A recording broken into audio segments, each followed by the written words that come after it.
Got it. Wow. Okay, we're recording now. The account owner can watch it if it's stored in the cloud. Person who grants permission can record and share the recording with apps and others. Cool. Okay, so you presumably will just have this. Yeah, I think it'll send it to both of us. Amazing. Let's see. I'm gonna record my microphone on Garage. Nice. Yeah, I think it's picking it up through here. Does that change? Hello, hello, hello. Is No, that nothing's changed. nothing's changing? Blah blah blah blah blah. As I'm getting closer to the mic. Yeah. Let's see. Preferences, recording, audio, microphone. Here we check this. How's this? Better quality? Yeah. I mean, I can hear that pretty clear. Cool. So what's See, new? I can also do this kind of like fun kind of ASMR thing, like traveling different spots. I don't know if that translates. I think it does definitely, and it's definitely giving me some sort of sensation. Keep doing that. Just like around. Oh, now I can't hear you though. Oh, you can't hear me? Wait. Oh, now when you said that, but when you were whispering, I couldn't hear you.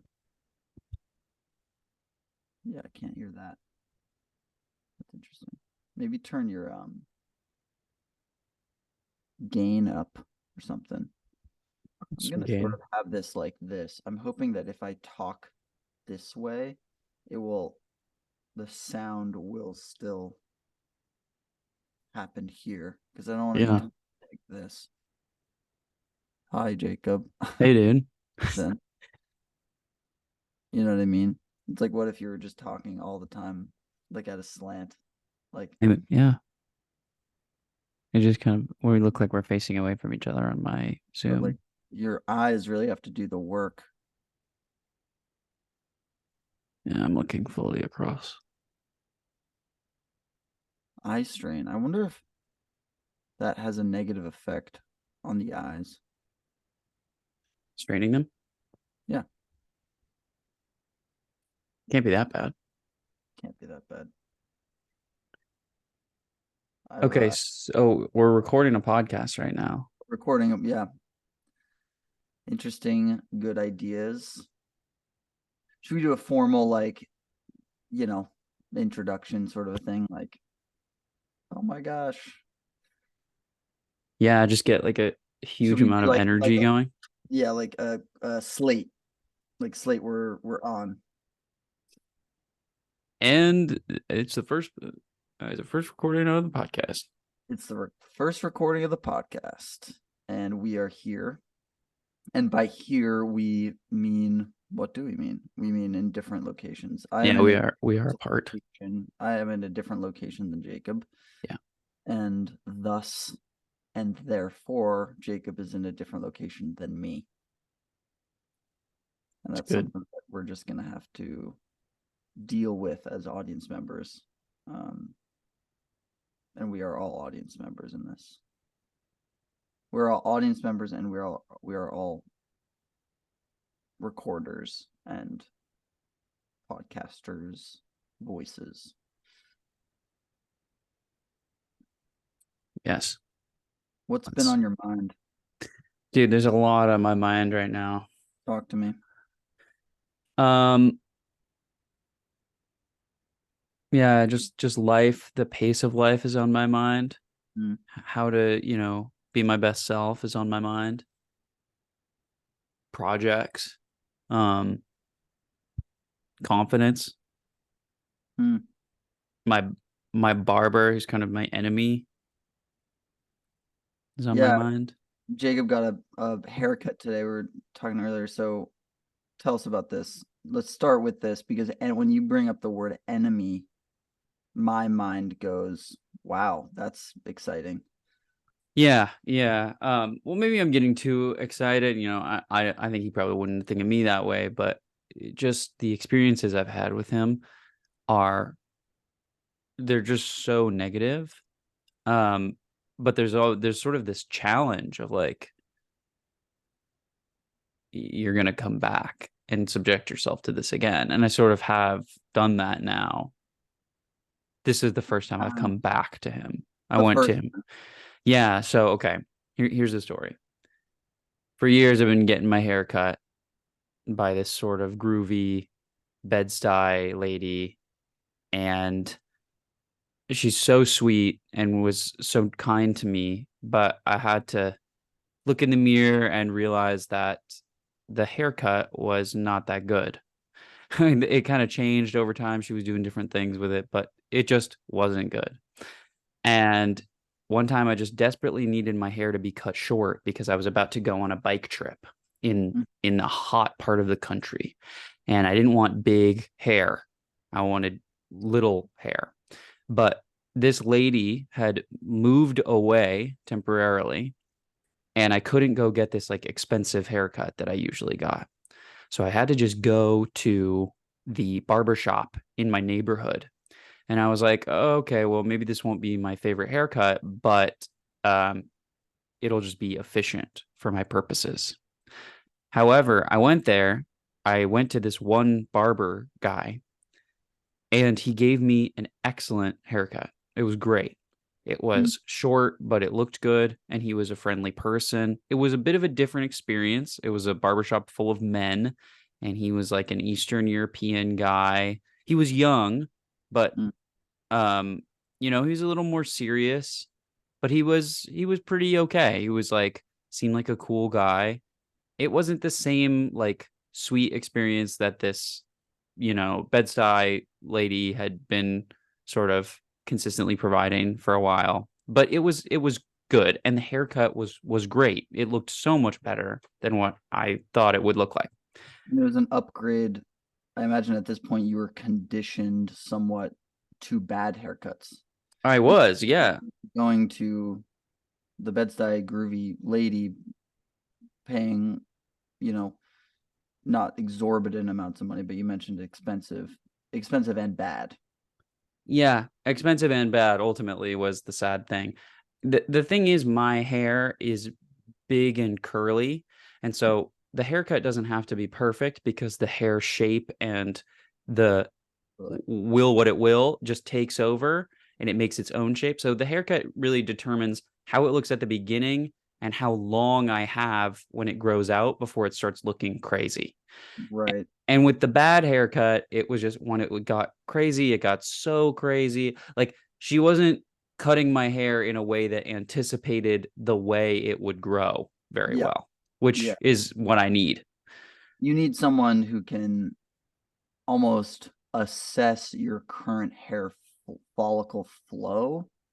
I don't know, follicle flow. Follicles are more at the root, but the flow towards where it's visible, the hair is visible, and that trajectory, and actually predict where it's actually going, and then assess what to do based on that.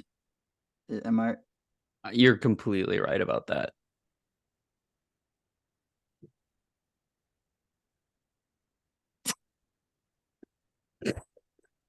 So that's exactly what I needed out of a haircut. So And wow. So this bed, I feel like I'm imagining a Bed-Stuy lady who is so cool. Like you mentioned the word groovy, and talk about groovy as a loaded word. That's loaded in all types of good ways.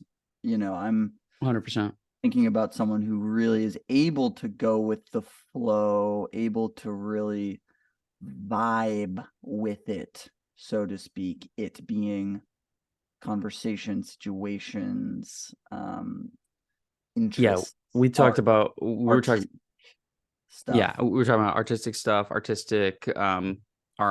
artistic passions. We're talking about spirituality. We talked about a lot of great stuff. Interesting. And you know, I feel I feel I can be vulnerable enough to admit this. That I've had my hair cut by people in the past, and I really like it when those people say, "I really love cutting your hair because I think your hair is beautiful." because I like my hair too. I love the way it curls. I'm proud of it. Yeah, and I like I my will hair. say it curls beautifully. I think the Thank you. unpredictability of the curls is actually, you know, sometimes you might wake up and be like, "Ah, gosh, hair, this unpredictability." You might be looking in the mirror talking to yourself or your hair and be like, this unpredictability is actually frustrating. But at the same time, there is actually a just an absolute beauty to that unpredictability, to that flow, which I The notice. follicular flow. Yeah, exactly, follicular sort of trajectory, if you will. um it has a character of its own, and you know the word dynamic comes to mind. The word dynamics comes to mind as in, you know sort of the type of barber that you need, and also your hair itself. You need someone that can match your hair's dynamism. Thank you. I agree. I happen to agree. And when the hair is appreciated, I think that's an extra bonus. Absolutely. Yeah, I mean, the moment when you're hearing that, say, just you're hearing someone say, "I love cutting your hair. You have beautiful hair." What kind of things are running through your mind in that moment? Um, I think it validates me. I think, well, we're only going deeper into the vulnerability from here on in the story. So I think maybe I'm just gonna jump in. Okay. Look, I think this is a safe space. I know that our viewership, it's sort of like a vulnerability. That's like a prerequisite to like this type of. Vulnerable people love our show. Exactly. Yeah. Yeah. So unload, please. So Spill your. like like many people, I'm experiencing hair loss over the course of my life. Mm, mhm. It's not like horribly pronounced. I think when I open up to people about it, the their reaction at this point in my life is mostly surprise that it's something that I'm concerned about, because it's not something people necessarily are associating with me. Yeah. I don't think it's necessarily how I look most of the time. Mm-mm. Um, but it is something I've noticed. It's something I spend a lot of time thinking about. And specifically, my issue is with my hairline, which I just don't like very much. And it's starting to take on that more mature, kind of widow's peaky horseshoe kind of look. Totally. And I I couldn't hate it more. I feel so resentful, so scared. And like, it's narcissistic, but you want to be able to think of yourself as attractive. And I there are many things that I can like about myself, or feel that I look good in a certain way.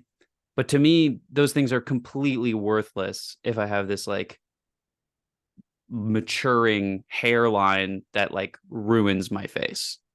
It feels like a bomb going off in my self-regard. Like, I am so not ready to lose my hair. Mm, I'm terrified, mm, and I'm doing everything I can to try to like slow it down. I'm rubbing the tinctures on my head and all this stuff, and yeah, trying to take care of my hair. And what? I say again. No, no, no, keep going, keep going.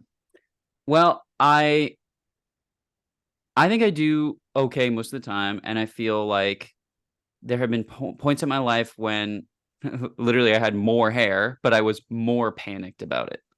I have I most of the time can keep it under control because I'm not catastrophizing about it a lot of the Mm, time. And I feel pretty confident because the thing is, I don't love my hairline, but the actual thickness of my hair is good. And my hair is long and it's curly. So the look of my hair, you don't see a ton of my hairline because my hair is big enough, thick enough, curly enough that it creates a sort of nest on top of my head that gives a complete look to my hair that Mm-hmm. doesn't show off a bad hairline, in my opinion. I feel like my face is framed most of the time okay. However, it's something I'm really anxious about because I hate when my hair gets wet. I hate being out in the wind. I always am thinking about if my hair is getting fucked up and it's being pushed and my hairline's being shown in this way that I'm really scared of and I'm upset by.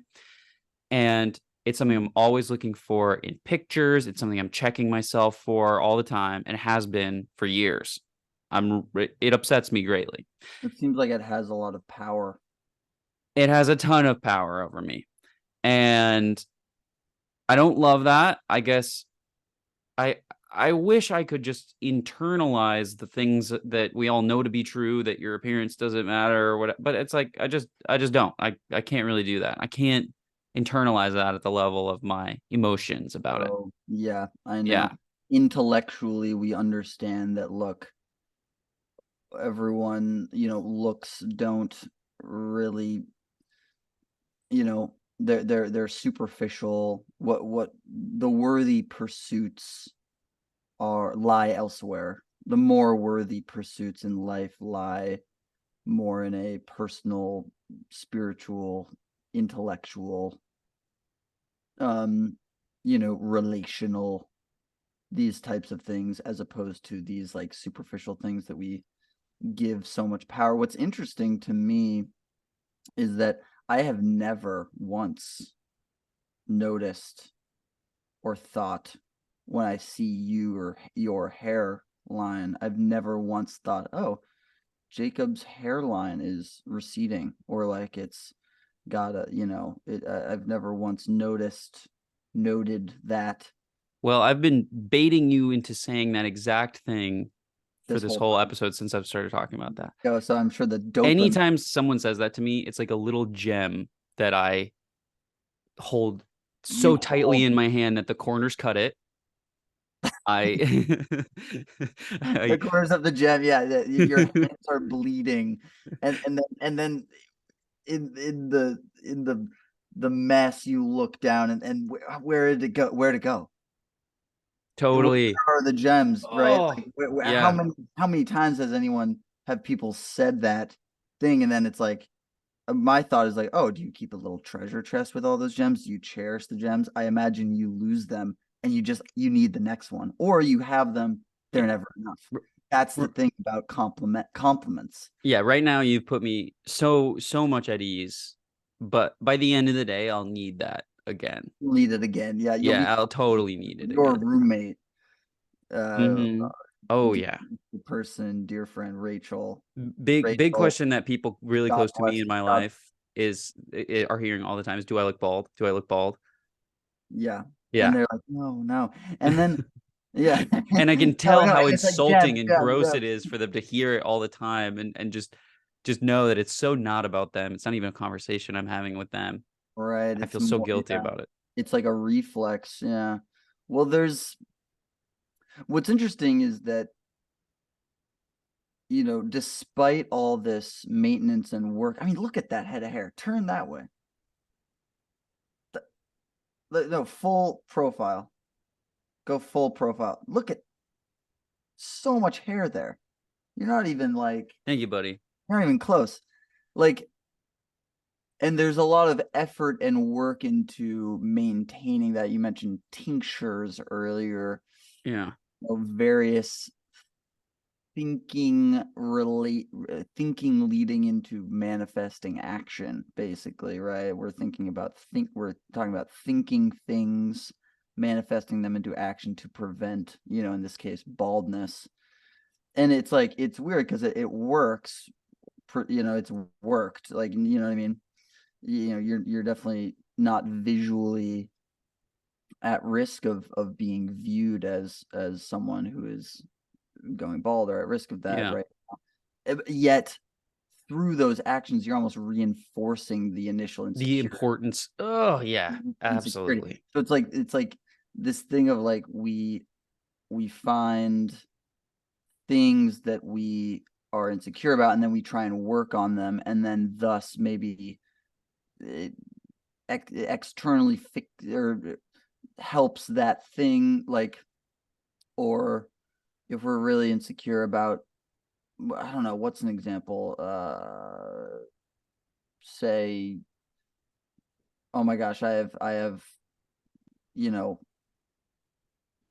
what's an example? I guess I should be vulnerable. I was like, you know, really short growing up, Mm. super short. That's a tough thing you can't really work on being short. That's just something that you're stuck with. But I ended up growing, and like now I'm considered not short by general. I'm like 5'10" or whatever. Yeah, Medium, well, you're kind of like a lanky guy. You kind of like have tall tall. guy Yeah, proportions. Yeah. yeah, yeah. It's which is interesting. I remember the first time I was ever called tall. This is sort of a detour. We'll get back to this idea of reinforcing insecurities by trying to actually fix them, but instead just reinforcing the initial, you know, pain. I was in a French class in Paris, actually, and my teacher, it was like an elementary French class, and my teacher gave us this game where we would we were learning adjectives, Mm. and we would like go everyone would take a turn and they would say three adjectives, and then we would try to figure out who in the class they were talking about. Oh my God. Which is like, What an you insane you game. what an insane game. We're all like in college. It's like, just a general unawares, and the adjectives were like pretty basic, but it was like big, tall, No way. small, um funny, like the most what the Were most people basic. getting horny for each other in that setting? No, it wasn't. I don't think like hot, beautiful, or You hadn't gotten there yet in the I vocab. don't know. Yeah, I don't think that it was like, I don't remember it being flirtatious, but I remember like looking around like, are we playing this game right now? And someone said tall. Someone went and they said tall as one of their three words. And like, and then like someone, and then they said who they were talking about, and they said me, and I was like, what? What? No, Wow. I'm not tall. I had this fundamental, there's this fundamental belief that I'm not. That was the first time ever someone called me tall. I was like, wait, that's completely backwards from how I grew up entirely, like always the shortest one. Very much identify with that. So Anyways, were little, you were able to hold on to that gem is what you're saying. it's Did weird because that it wasn't even like maybe? like the gem. It was more like confusion.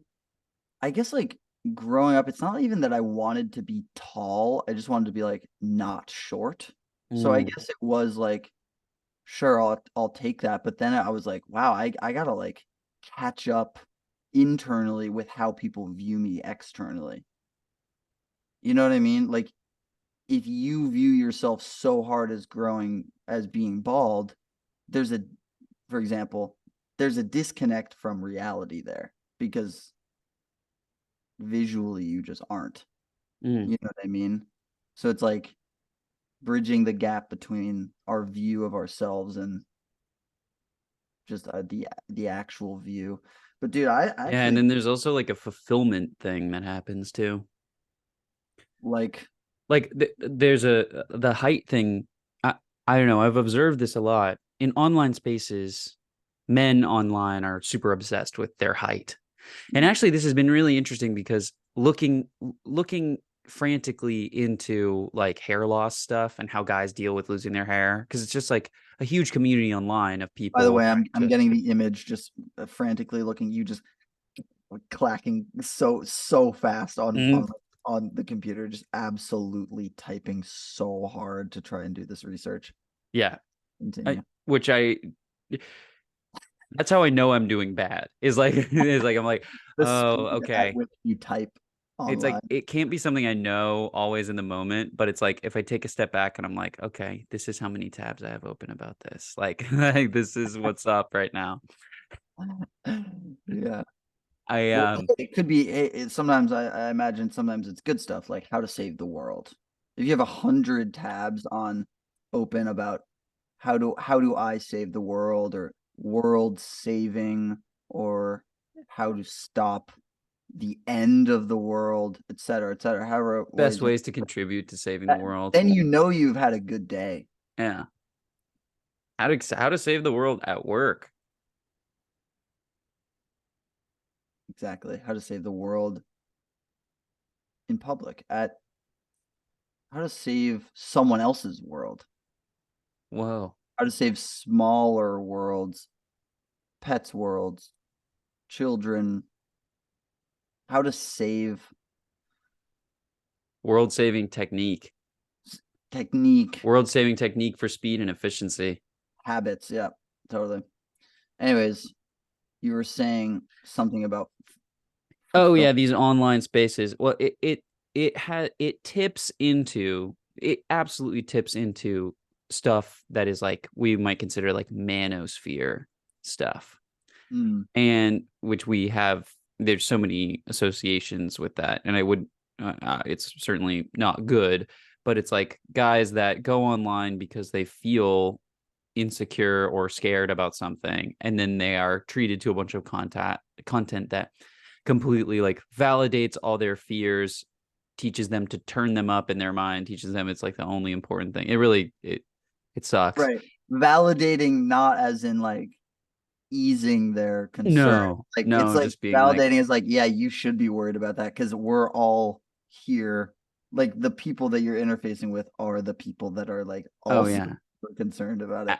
totally, yeah. The balding stuff online is very much like that. There's a lot of videos, a lot of influencers of guys, being like, oh, man, and these experiences are so real. I don't want to downplay them because I know that I do not have the worst experience with hair loss by a mile. I know my experience is extremely mild. Other people at much younger ages, like they experience exaggerated, intense hair loss that totally like cuts them to the core of their identity at a time in their youth where it's so much less common. And I imagine that stuff is incredibly damaging and really, really, really hard to go through. But it's not just that these people go through it with their friends or they go through it privately or they go through it and they get it over with. It's that they go through every moment of it publicly online that can be saved and viewed by others, right? That intensifies their dread and like horror over the situation. And it is a really bad place to be online. It's fucked up. Everybody is so nervous, so upset. But it tips over into like manosphere dating stuff, right? Because this is all about dating. Like Mm, it's about dating for me. Like I want to feel good about the way my hair looks. I don't want to get caught in the wind and then have a huge forehead all of a sudden that I feel really embarrassed about. That totally damages my confidence. It doesn't make me feel good. It doesn't make me like, sit in the best parts of myself. It makes me worry right. about these other things that I feel like I need to worry about because they just come to the forefront of my attention.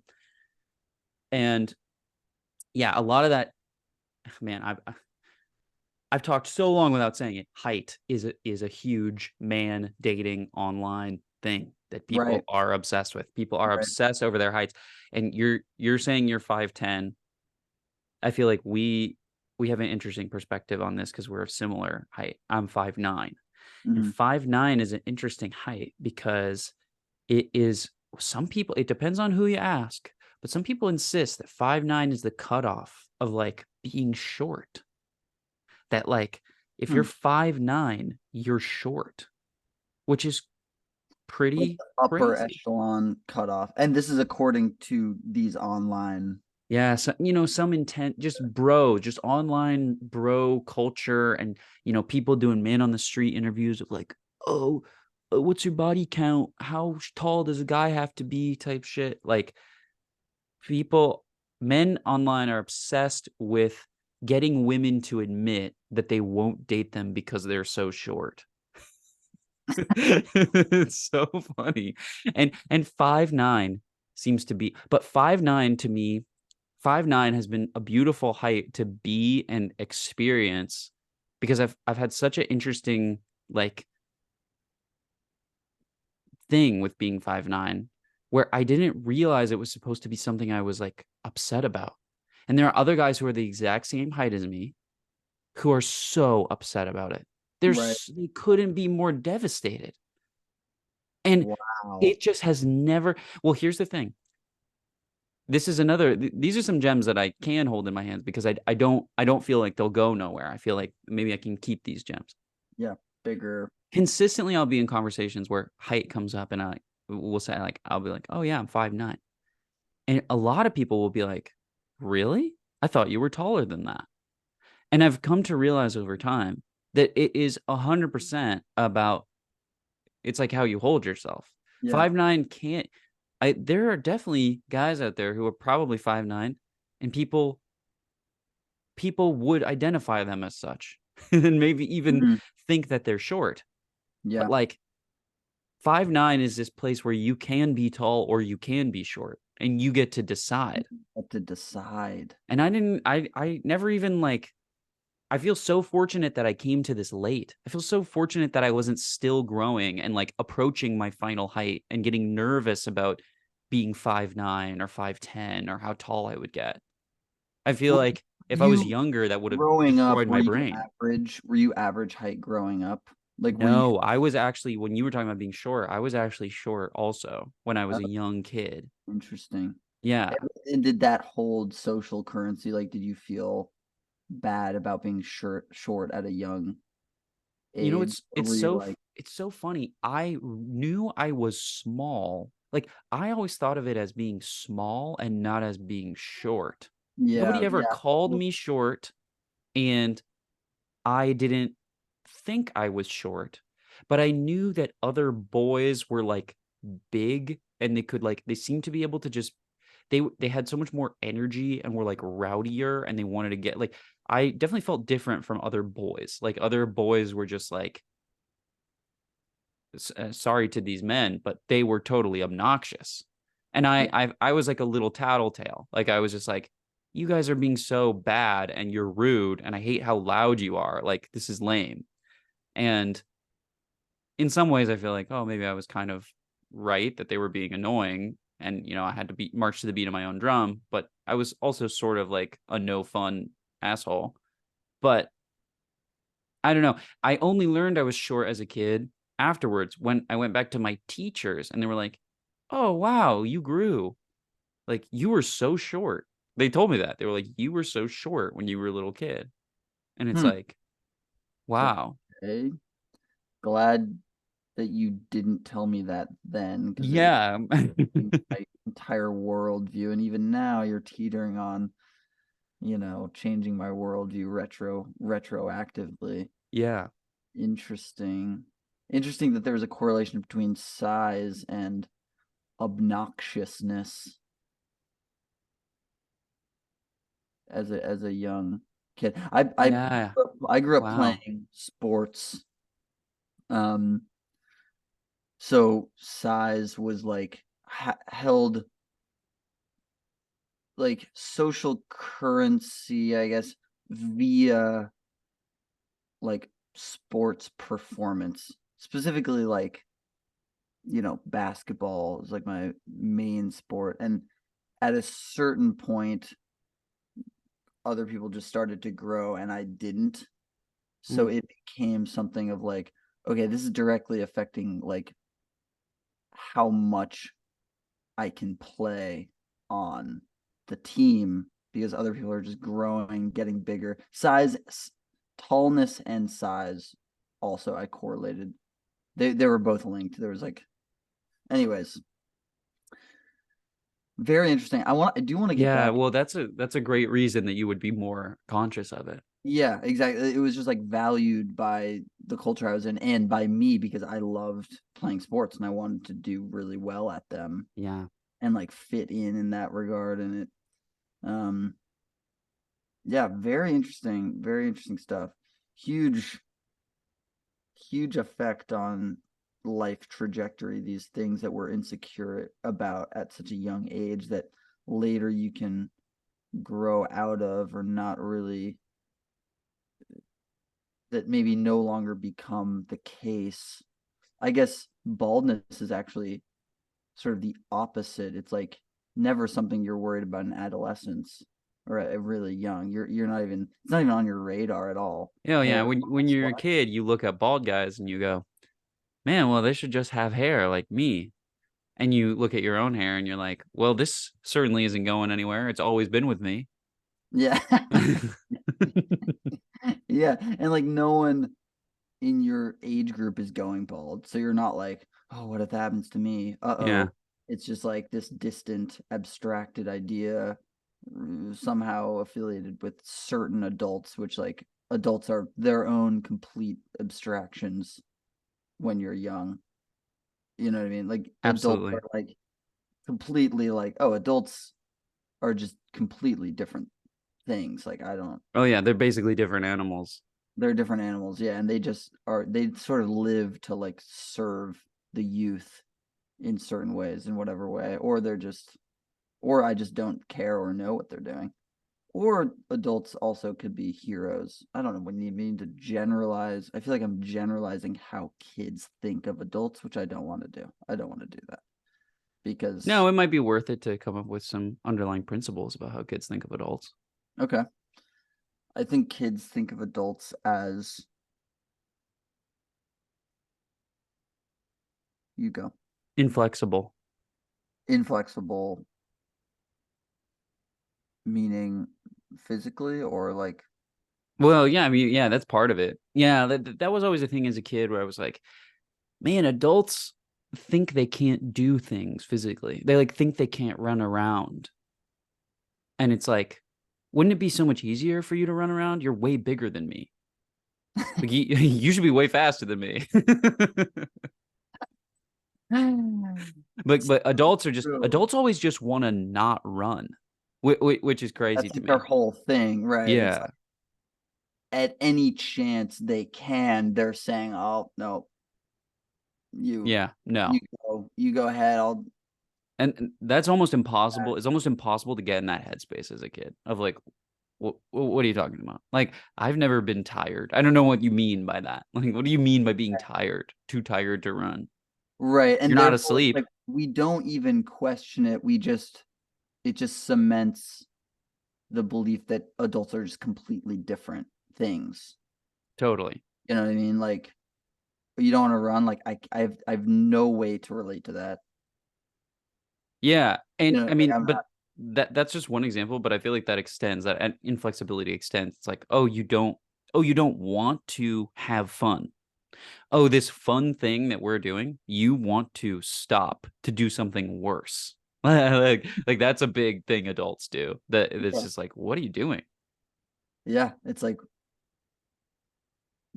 wow, and also that they are the sort of the regulators of fun in certain ways, like fun diminishers.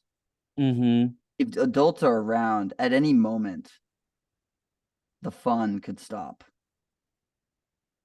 If we're So playing a true. game and an adult walks in the room, oh, what are they going to say? Say, it's time Yeah, for we're having time fun to on go. borrowed time all the time. Yeah, borrowed time, and the adults are the managers, getting into parental zones. How else do kids think of adults? I do want to at some point get back to this enemy. I And think that's where we're going. I think that, yeah, I I think feel that like the that's the arc of enemy, what we're talking about is we're slowly getting through the enemy story. yeah, the enemy, I think, is a symbol. And there's a parental element, perhaps also that could be tied in where, 100%. this, I think adults, parental slash adult, I guess, sort of group them. There's an expertise element. Like adults just know how to do things. And they know actually adults know everything, I think, to kids, right? Yes, they know Like the answer to all things. to Yeah, all most things. of the time. They hold Except the most important, most fun questions you could ask. They don't know any of those. like what? Like Like, like, why are we alive? Like, right. you like the big The questions that real you one. start to like really ask when you're like a Like young why kid. do we have to go to school? Why do you have to leave to go to work? Yeah, yeah, huge like societal questions that you encounter. No Adults one would never ask. seem to have a very good answer for those things. Wow, you know what we should do? We should write a list of those questions that adults can't answer, but kids desperately want to know, and see if we can compile a list for our listeners to grapple with. Maybe we can do an episode where we walk around. Our listeners have a lot of kids. Our listeners do actually. Our listenership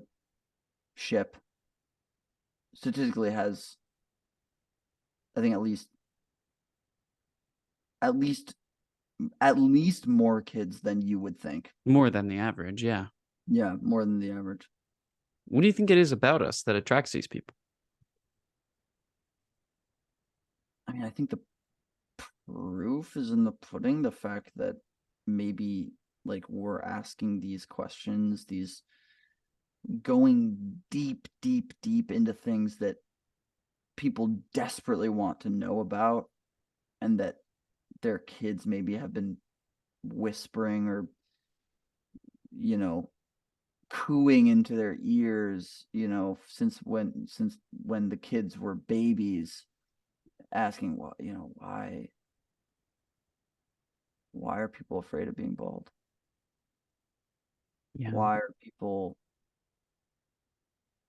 Where does the universe come from? Why are people afraid of being short? These things that we're talking about, I imagine that through the listeners, here's my theory. I think through the listeners' children and through their upbringing, there's a way in which the children ask these questions that we seem to gravitate towards naturally. Does that make Yeah. sense? So you're saying that the listeners, we remind them of their kids. Yes. Smarter versions. Yeah, what their kids could be. Their kids could grow up to do this. Yeah.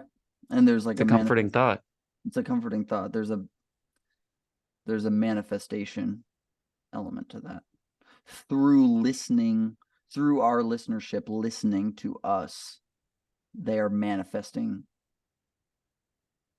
this life Totally. for their kids, for their children. And what a life it is. And what a life it is. I mean, if this isn't a desirable life for your kids, I don't know what is. You should show your kids this. Me? No, I'm talking to the listeners directly here. That's what I You thought. shouldn't be afraid to show your kids this Yeah, you should. because, they might not do exactly this, but it'll influence them. It'll influence them in ways that I think will help sprout the seeds that both they are planting for themselves and that we are planting on behalf of them through our messages. Yeah. We're the seeds, and your kids are the garden. It's the truth. Amen. So I went to this barber shop right before my big bike trip to get all my big hair shorn off so that I could have small hair to do the bike trip. So I've said that I'm consciously anxious about my hair, my hairline, how visible it is, how it's contributing to the way that I look. And so naturally, those anxieties really spike and they get intense when I'm going to go and get a haircut, as you can imagine. Mhm. Because the haircut can mean so many different things. When the hair is long, there's so much hair to make a big nest on top of my head that looks curly and bountiful and good. And that's great. But also sometimes having long hair can sort of weirdly accentuate the holes in my hairline that look bad to me.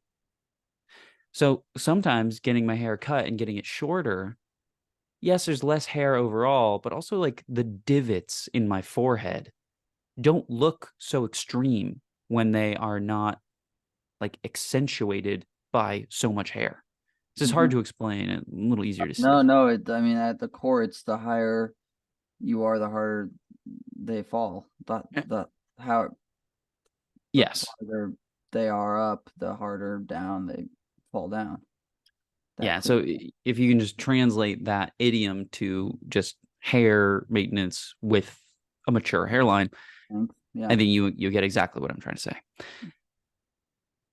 So the haircut can be necessary, it can be affirming, but it's also perilous because your hair gets all wet at a haircut, it gets slicked back, put into all these different shapes. So I get to, and there's nothing I haven't done in front of the mirror that a hairdresser can show me for the first time, right? I've slicked it all the way back. I've seen how certain sections are thinner than others. I've tracked their progress over years and years. I'm familiar. But there's something, high wire, anxiety producing about doing this in a public setting like a barber shop or just doing it in front of another person, you It know. because you see yourself through their eyes. There's an empathic element to you know it's like, yeah, it's like anything, like, hey, I've seen myself naked all the time. I mean, Yes. literally all the time, usually what, a couple times a day. Yeah. Like, I'm not naked all the time. I'm wearing pants right now. I'm not going to show that to the I viewer. mean, but it's something you're free I to do. You can do it Yeah, however it's often you true. I choose. might not be wearing pants, but I am, and it's sort of like something where the listenership has to trust me on that. But this idea of like when you're with someone else and you're naked, that's a whole It's a completely whole other different thing. Yeah. experience, even though what I'm not. It's you're imagining what they might be thinking, which inherently is just very vulnerable. Totally. And you're like, are they feeling sorry for me? That's the thing. That's the thing I'm always nervous about is getting my hair all wet, all long, not curly, not bounced up and beautiful looking, but instead just kind of wet, long, floppy, showing all the holes in my hairline, all the furrows in my, receding shape. And just imagining that this person is looking at me with pity. That's a paralyzing and terrifying thing. I'm always afraid of it. Terrible. Anyway, I went to this barbershop. I got a great haircut. He cut it quite short, but did a great job. I went on this bike trip. It was perfect for the bike trip. My hair was neatly contained within my helmet. Over a long day of riding, the sweat would volumize it, and I'd take it off at the end of the day. It would have this beautiful tuft on the front of my head. The sides were shorn short. I felt happy, healthy, strong. I felt like I was looking good. I felt great on the trip. I looked good. I grew that haircut out after the trip. Loved it. Mm. Went back to that same guy a second time. He's a lovely dude, not quite as warm, not showering me with praise in the same way that this groovy bed-stuy lady would. Because she loved my hair. She loved the curl of it and all this stuff. And it was really nice to have her be so positive about my hair. And I even opened up to her a little bit about my hair anxiety, and she was like really positive and like, and made me feel like I wasn't crazy, but it was also like nice to me about the way that I looked. And it was like, what an affirming thing. I wasn't trying to make her do, I wasn't making her do emotional labor, just for the listeners. It came up naturally over the course of our relationship. I was not trying to put something on her unfairly. And I don't believe I did. I hope she would corroborate that, but I can't be sure. We can truly Maybe not be sure of what other people think, can't be sure. We can't be sure. but I'm trying my hardest. We could reach out. Yeah, I could DM her actually. Um, I won't about that specific thing. I feel like that would come off weird. Yeah, maybe not at first. Maybe if it came up naturally. Totally. Yeah. Start a conversation with her about something completely different, and then maybe hope that it would come around. The conversation perhaps would come around to, hey, did I ever sort of coax you to say certain complimentary things about me that you wouldn't naturally have, right? Totally. Wow, that's actually that's a high wire act to do in a conversation. Kind of interesting. To ask that, or to ask that in a way that actually comes up naturally. It's never going to come up naturally. Almost never. Could It's intense to just do that, though. I think it's possible, but it's intense. Yeah, it's it's like, hey, did I consciously to you influence or put words in your mouth or something, or like lead you to say Or things make you feel you were responsible for my feelings about that, something. right? Exactly. Interesting. Anyways, maybe we'll do another episode about that stuff. Well, we could have her on. We should have her on. We could have her on, and then if that doesn't come up naturally, we don't even have to talk about it. That's a really good idea. Oh, and the listeners would be able to experience that. They would be wondering the whole time. They'd be wondering the whole time, is it going to come up? How are they going to do it? Are they going to do it? If they do it, what does doing it mean? What just happened there? Yeah, are you doing this? No. What? I think I know why it's happening. What? Give a thumbs up.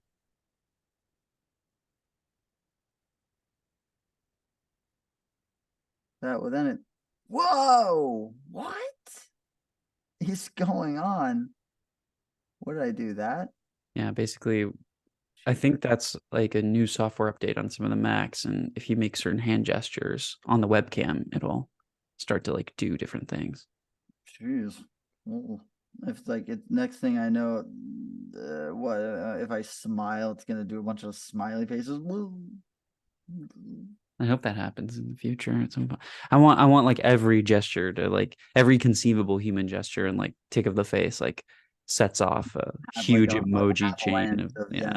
It's just gonna be a constant flow of emojis, and it would be cool also if they did sound effects. It would be cool. Oh yes. Oh yeah. They got to do the sound effects. Really loud sound effects to really. And they should be scanning. They should scan your face and do the AI stuff or whatever, and create a 3D model of you that can walk in from off screen, and like move down and like wave at the camera, and then that model like starts to like use AI to try to respond to what's happening in the conversation, and then their gestures and things can be interpreted by the machine, and some new things get created. Yep. Yeah, maybe like as the podcast is going on, there could be infinite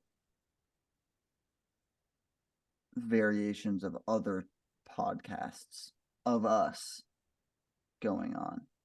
Like we're doing different podcasts, like Some of those alternate. podcasts could make a lot of money too. Yeah, maybe a podcast that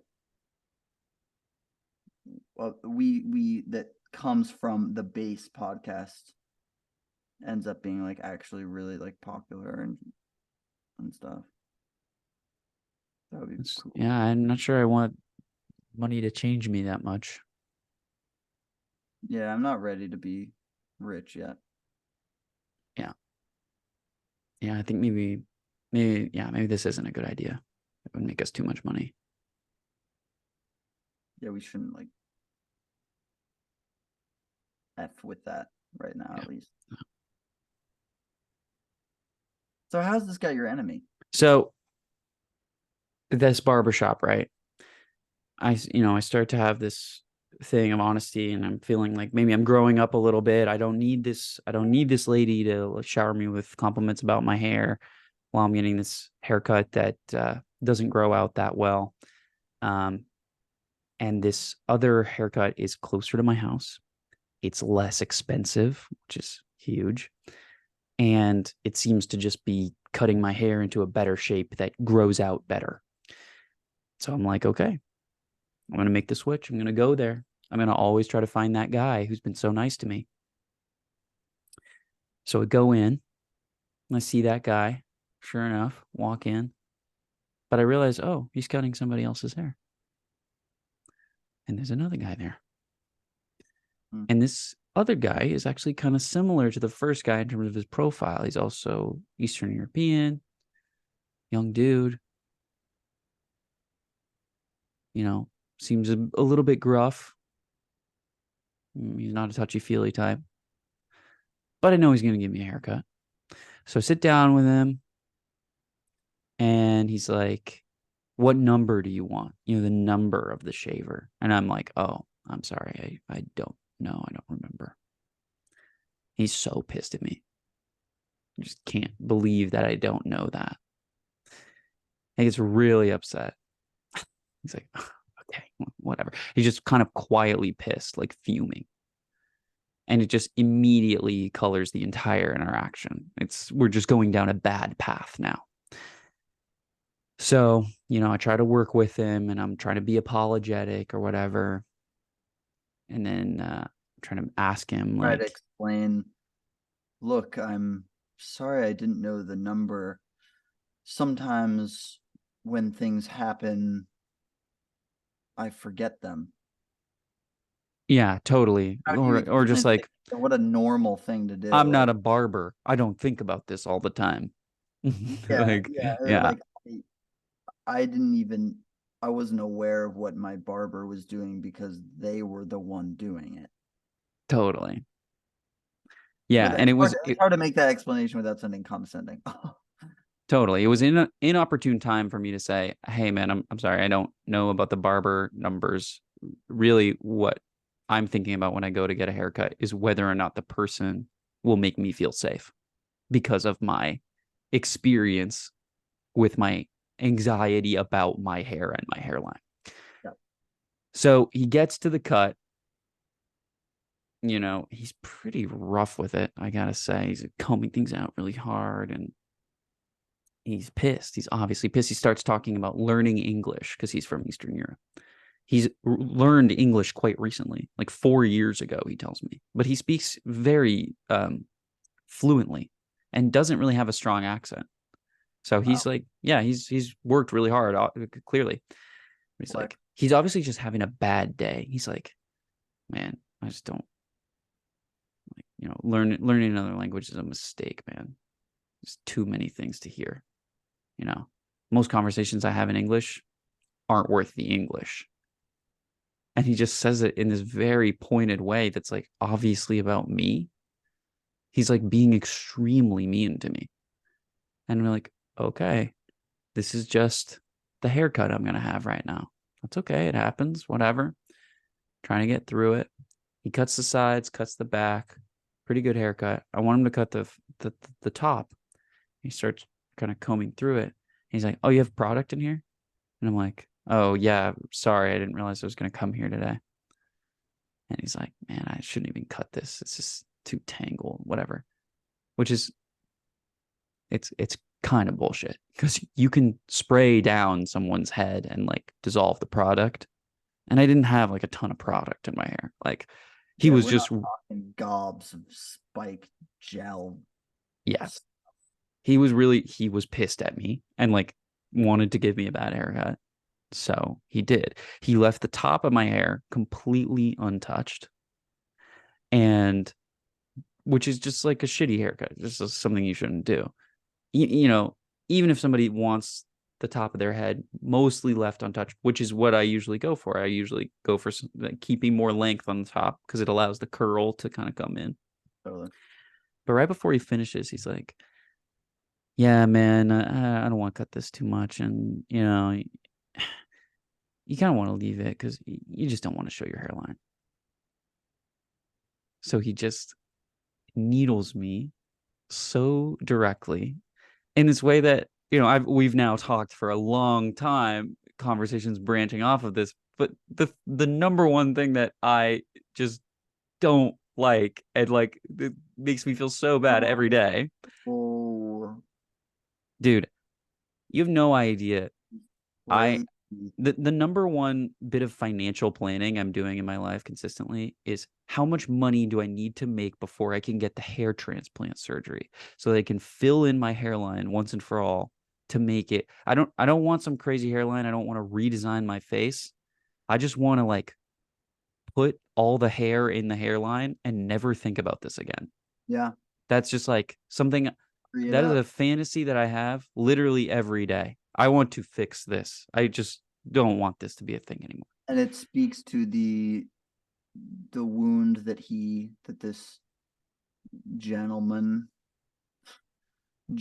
barber prodded with a flippant comment such as that, to say, you just you don't I don't even want to repeat the words. Yeah. I want to be So that's the note we left that last haircut on. So today I go in again, hoping yeah. to get the nice guy. Go to the same place. This is earlier today. Yeah, but here's the thing. Well, now I want to do a little profile of myself here of like, why did I go back? If there's a chance I could get this guy, right? Why did I go back? There was a part of me that felt Interesting. if it hurts, if I know if I know this guy is someone I don't feel good around, who was so rude to me and poked me directly in, a tender spot in my ego. Why am I going back? Because Why am I validating him? I think it's because you want to, some part of yourself perhaps wants to confront. This is Yes. a shadow side of yourself. I don't know if we got any young Carl Jung fans in the listenership, but there's these sides of ourselves that we hold and protect, or oftentimes aren't even aware of, but they're very hurt, often exiled parts of ourselves that we're very ashamed of, perhaps. And perhaps this venture to return to that which illuminated the shadow self to ourself and validated this, you know, sort of unthinkable part of ourselves, the part of yourself that has a terrible hairline and is very insecure about it. That's just one part. This this this this barber illuminated that part. And often shadow selves are just, they're not the full picture, obviously. Yeah. They're almost archetyped, heightened versions. I feel like I'm mixing them, but young philosophers perhaps are rolling in their listening chairs. How unpleasant. How unpleasant. Yeah, I hope it's a plush beanbag. Anyways, why? The question is why? Why did you return? I think that there's a part of you that wants to confront this. Yeah, And absolutely. I want to be stronger than this insecurity I have. I want to be stronger than the narrative I'm telling myself about losing my hair in this way, how it makes me so much less good looking and like symbolizes the end of my youth and the there's final one. squandering of my potential in Mm, some way. Yeah, I'm making it a stand-in for all these other things I'm curious yes, about in my yes. life. The power that the hairline has, let's be real, it does not, it's not just the hairline. This is No, about no, no, no. more than that. It's about a lot of stuff. So what was your experience like today? I was curious about what my experience would be like today. He's still kind of mean. He's short, So you get the but same guy. I got the same guy. He's not short, tall. He's Hoping for short the with other guy. you. Yeah, he's short with you. I got the mean guy. Short today. He was extra. He was tall last time. He's like a foot taller. Same guy. Big shoes. So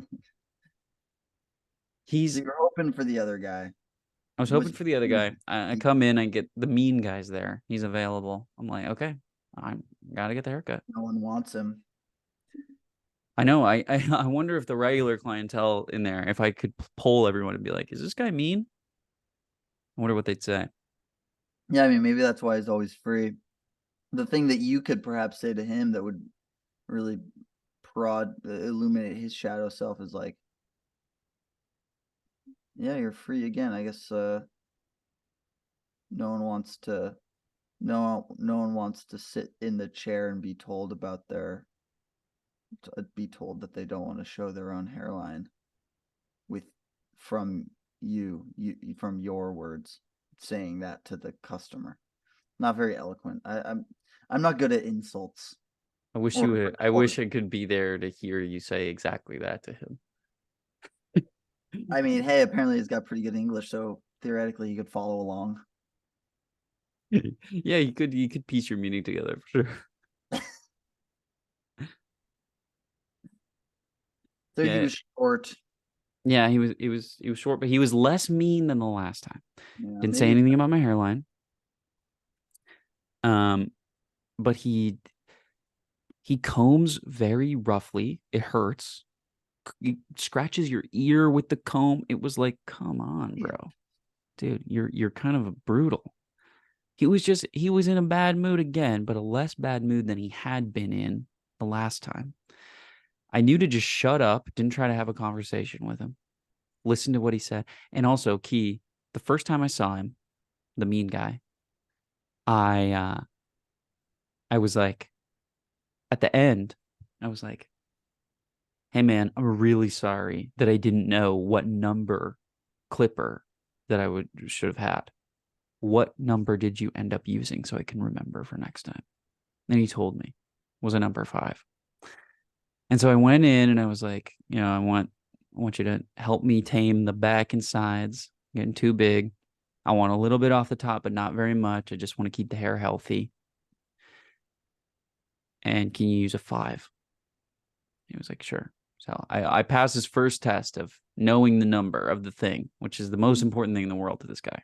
He's Mr. Miyagiing you. Maybe no, that doesn't that reference doesn't relate. Sorry. No, yeah, I guess I don't follow that. I guess in the sense of like I said, he's Mr. Miyagiing you in the sense of like he's training you to be he's training the caterpillar to become the moth. Mm. He's training the you know ant to become the bee, the queen ant or the bee. He's gonna training me to become a great barber. Yeah, or the best customer. Yeah, it did You feel like to, that. It's like, oh, he's finally training me to be the best customer where I don't talk to him. I take his like rough comb punishment mm, and Maybe, here's a crazy thing. You said he combed your ear a little bit, Yeah, I like scratched it. scratched it.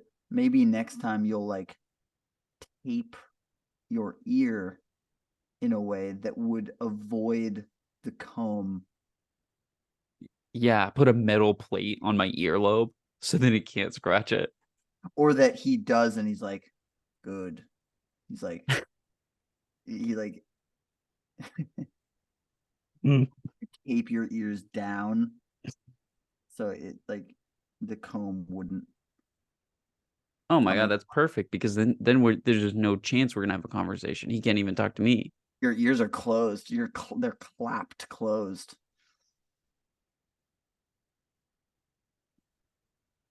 Huh. The enemy isn't the barber, Jacob. The enemy is this hairline insecurity. It's true. And the enemy, thus, I think, how to attack this enemy. How do we attack this enemy? I think I actually don't know. I don't know. I don't really know how to really move through and beyond insecurities. Dude, I think it's there's really hard. I don't know. various ways. I mean,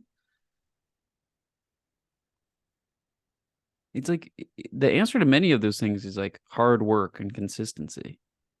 But then there are some things that you just don't have control over, like yeah, your hairline changing. I think there's just an element of acceptance and warmth and love. Yeah. Loving Radical, yourself is important. radical acceptance. What could be crazy is to like talk about, the higher you are, the harder you fall. Just cutting, just buzzing that S meaning SH. Oof, that is something I just cannot wrap my head around. Yeah. What if you did it though? I know. You'd I'm have to afraid I do would it. You'd look have to do really it in a weird. way of like,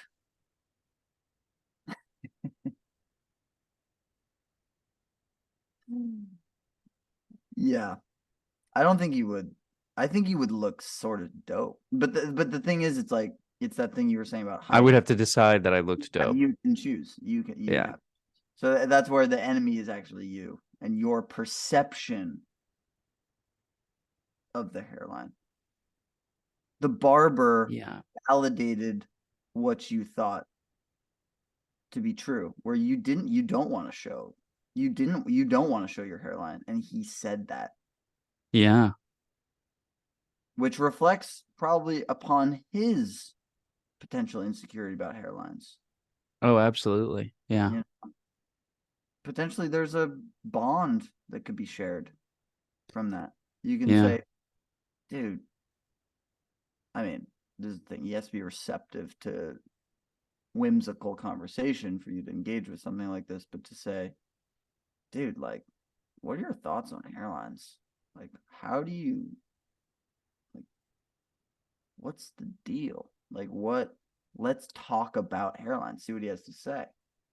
I mean, he'd probably shrug, I don't know if maybe he'd lighten up and maybe want to talk about it, or maybe he'd shut down Maybe. more. Yeah. I have this suspicion he's not, just because of the way he was talking the first time. I'm not sure if I could really get through to this guy. Yeah, it sounds like that's probably the case. You know what we should do? What we should really do is get this barber and your old barber in a room, and they can actually just fill in for us for one of the Oh my episodes gosh, that's perfect because I can't do it. I can't do this next week because of Thanksgiving, either. but they're probably both free. Almost certainly. I mean, they probably won't be cutting hair that day. It's a No. holiday. Yeah. Okay, so we'll get them in and we'll see what they have to say. I do want to say, just as a final note,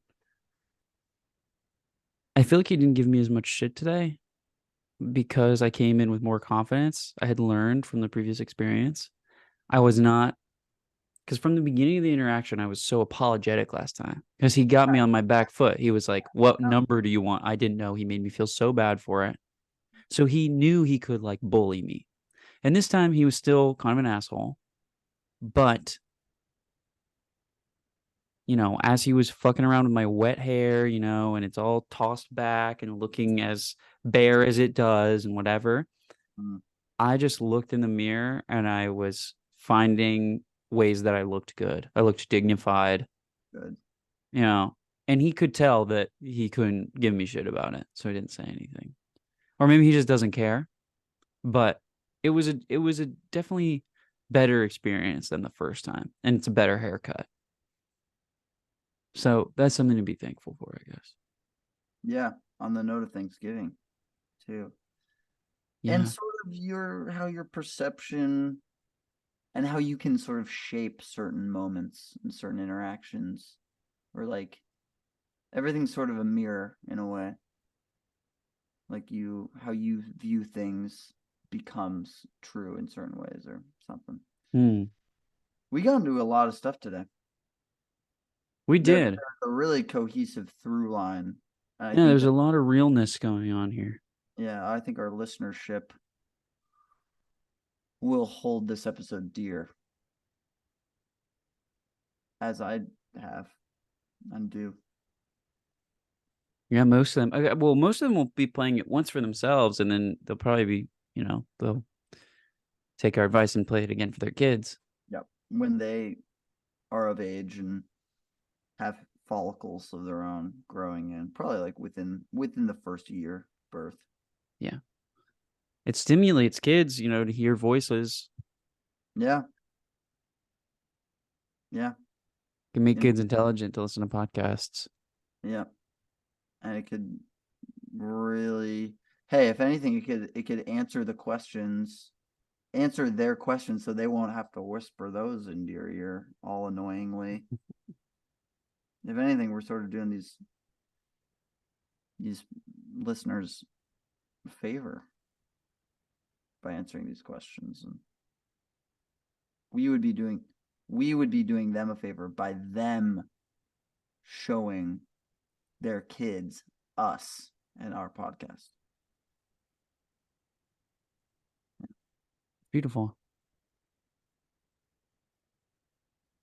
Cool. Okay. You think we should call it? Let's call it. Okay, great app. Great app. Stopping the recording.